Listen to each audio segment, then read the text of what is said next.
Bueno, ahí está en línea el doctor Guillermo Jaime Echeverri. Él es médico científico y un académico argentino. Actualmente es presidente de la Academia Nacional de Educación. Es un honor para mí darle la bienvenida, Guillermo, a Citas de Radio. ¿Cómo le va? ¿Qué tal? Buenas tardes, un gusto escucharla.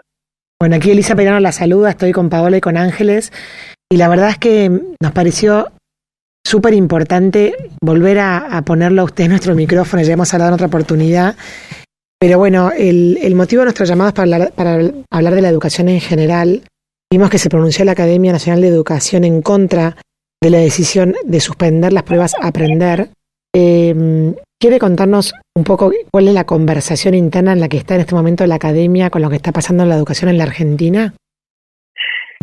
Bueno, preocupados, ¿no? Por supuesto, como todos, porque es una situación crítica por muchas razones, fundamentalmente por estas dificultades que se ha tenido para mantener el contacto con los chicos, ¿no es cierto?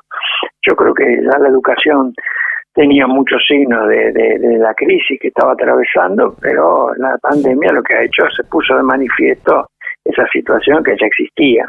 El problema de la desigualdad es claro, y bueno, eso ha hecho que muchos chicos se alejaran del contacto con las escuelas. Creo que el ministro estimó que había más de 1 millón de chicos que no estaban ya en contacto con la escuela, y eso es muy grave para el futuro y va a costar mucho reincorporarlos.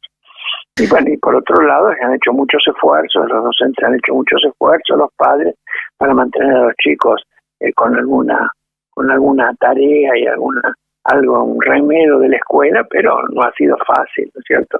Por muchas razones, fundamentalmente porque es un medio que no puede reemplazar el contacto directo entre los maestros y los alumnos. Obviamente puede contribuir, pero no puede ser un reemplazo. Y acá obviamente hubo que recurrir a eso como único mecanismo ante la imposibilidad de dar clases presenciales. Ahora, Guillermo, usted dice que los chicos se alejaron del contacto con las escuelas, y es verdad, masivamente, porque la cifra de 1 millón es una cifra espeluznante. Pero ¿qué mensaje le estamos dando nosotros como sociedad a los chicos cuando en comunidades como las ciudades medias, chicas y grandes del interior tienen todo abierto, salvo las escuelas? Sí, claro, bueno, es un mensaje que importa poco la educación, ¿no es cierto? Es cierto que es necesario mantener ciertas precauciones, pero bueno, yo creo que ya después de tanto tiempo, creo que ha sido posible preparar y crear las condiciones para que se puedan mantener esas precauciones, y además se ha demostrado en muchos estudios, tanto nacionales como internacionales, que demuestran que la escuela no es un foco especial de contagio, ¿no? Totalmente. Ahora, lo increíble es que aún sabiéndolo y como dice usted, todos diciendo que estamos preocupados por la educación, pareciera como que no podemos resolver esta situación a nivel país, ¿no? Y es cierto, y bueno, cada día además es una situación compleja entre la dificultad para la vacunación. Creo que los docentes ya hay un porcentaje muy alto que está vacunado. Así que bueno, pienso que es importante tener la idea de que hay que volver a normalizar lo antes posible, ¿no? La situación de las escuelas y la presencialidad en las aulas. Doctor, la Academia Nacional de Educación se pronunció en contra de la suspensión de las pruebas Aprender, que ya es el segundo año que se posponen para abril del 2022. ¿Cuál es la importancia de estas pruebas? ¿Por qué es importante evaluar a los fundamental, niños? Porque hay que saber en qué estado estamos, y más en esta situación. Hay que saber quiénes están, quiénes no están, qué dificultades tienen los que están, qué es lo que han aprendido. Si no, es imposible tomar medidas para corregir esas distorsiones, porque si no es ocultar la realidad. De modo que nosotros pensamos, y bueno, mucha gente obviamente piensa que es fundamental continuar con estas evaluaciones que se vienen haciendo en el país desde los años 90, sistemáticamente. Así que es cierto que ahí va a haber dificultades porque por todo el contexto en el que se realizan, pero de todos modos van a dar una radiografía, inclusive al demostrar esas dificultades también, ¿no? Así que pensamos que debieran continuar. El Ministerio ha elaborado un plan de evaluación muy complejo, muy completo, con distintas herramientas. Todavía no ha sido aprobado por los ministros provinciales, de quienes depende en última instancia la decisión, pero me parece a mí que ese es un plan importante. Ojalá se pueda llevar adelante. creo que contempla hacer una prueba piloto este año y hacer la prueba en abril del año 22, pero no se puede ir mucho más allá porque no, van a pasar ya 2 ciclos lectivos completos y bueno, no se sabe los alumnos cómo promueven, qué es lo que aprueban, qué saben, qué no saben, y bueno, no se puede tampoco certificar algo que no ha ocurrido, ¿no? Claro.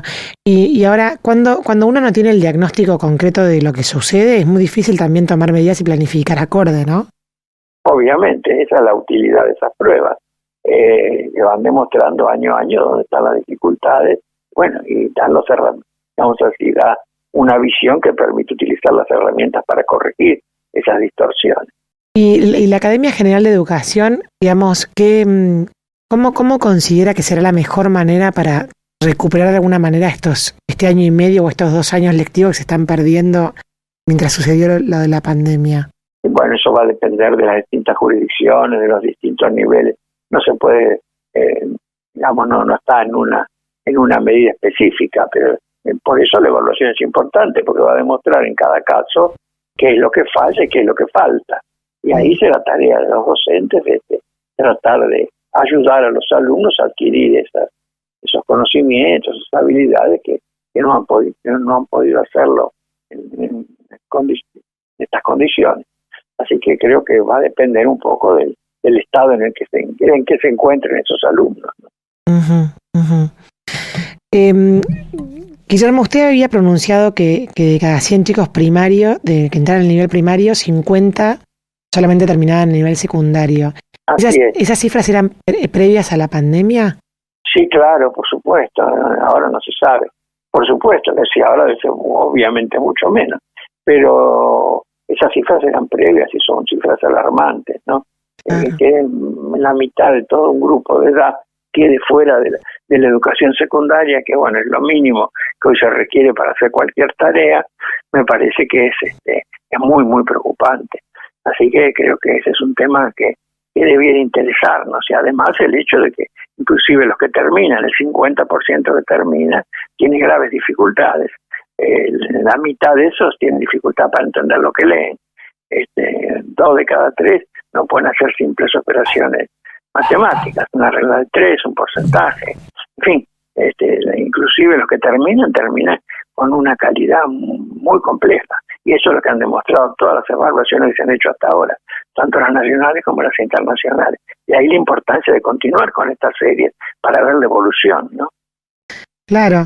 Ahora, antes digamos, la Academia Nacional de Educación se ha pronunciado por la preocupación del adoctrinamiento político que había en la educación.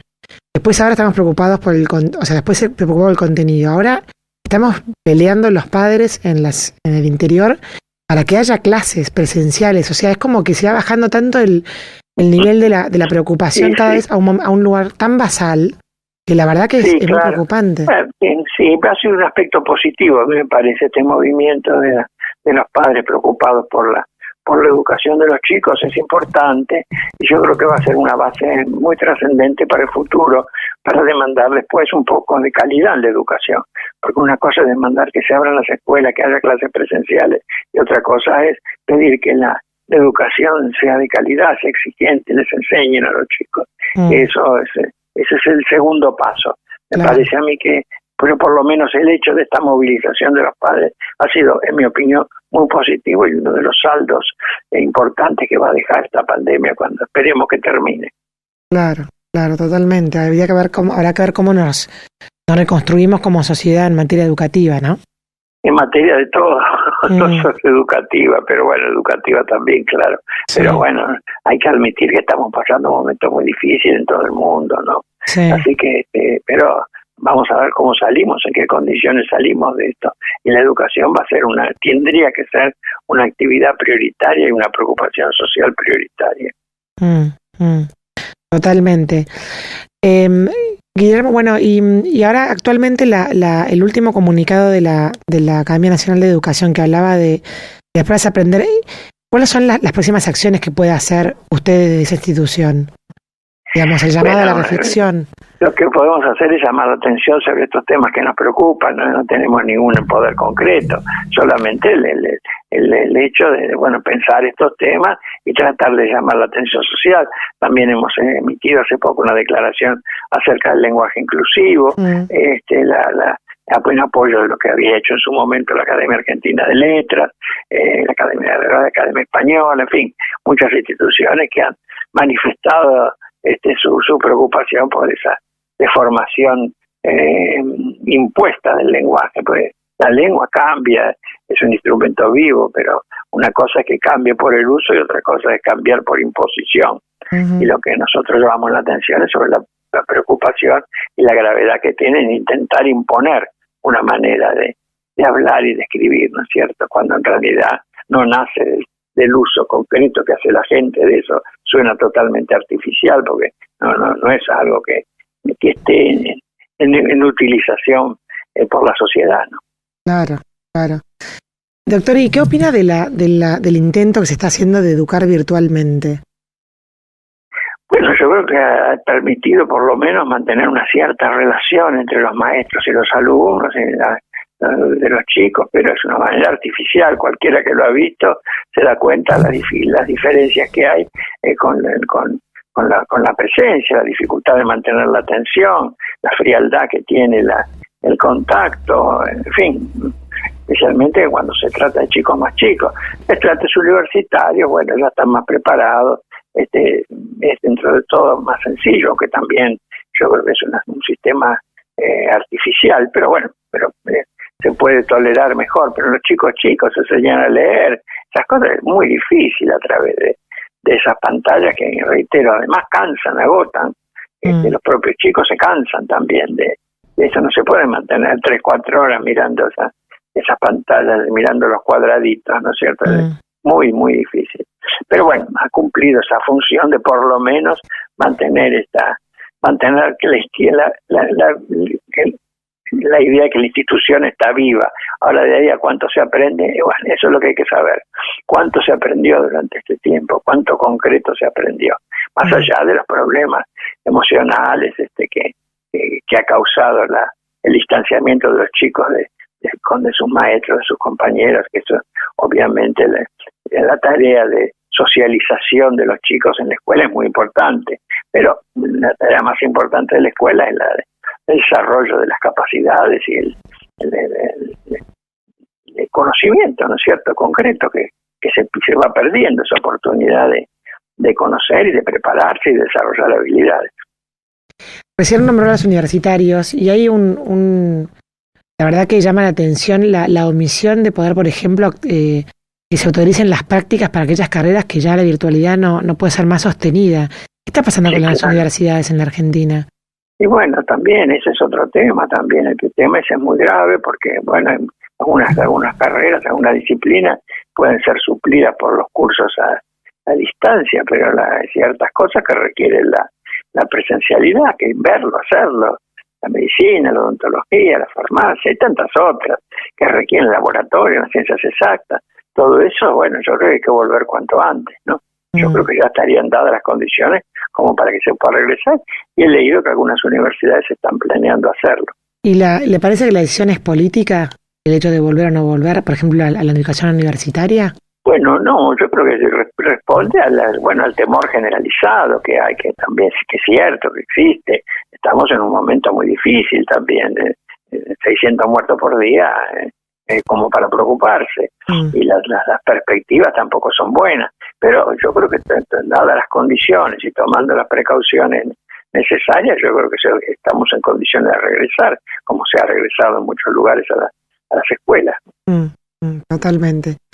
Bueno, la verdad, doctor, es muy interesante hablar siempre con usted. Queremos que esta conversación se mantenga viva en nuestra sociedad para justamente no resignarnos a esta virtualidad eterna de estar tantos años haciendo nuestra educación. Claro, bueno, estoy a su disposición cuando quiera, y sí, efectivamente es importante, y yo creo que esto, reitero, es uno de los saldos positivos que se ha hablado mucho de educación en este tiempo. Muchísimas gracias, doctor Germán Echeverri, por esta nota en Citas de Radio.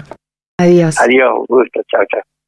Bueno, y así pasaba por el micrófono de Citas de Radio el presidente de la Academia Nacional de Educación, Guillermo Jaime Echeverry.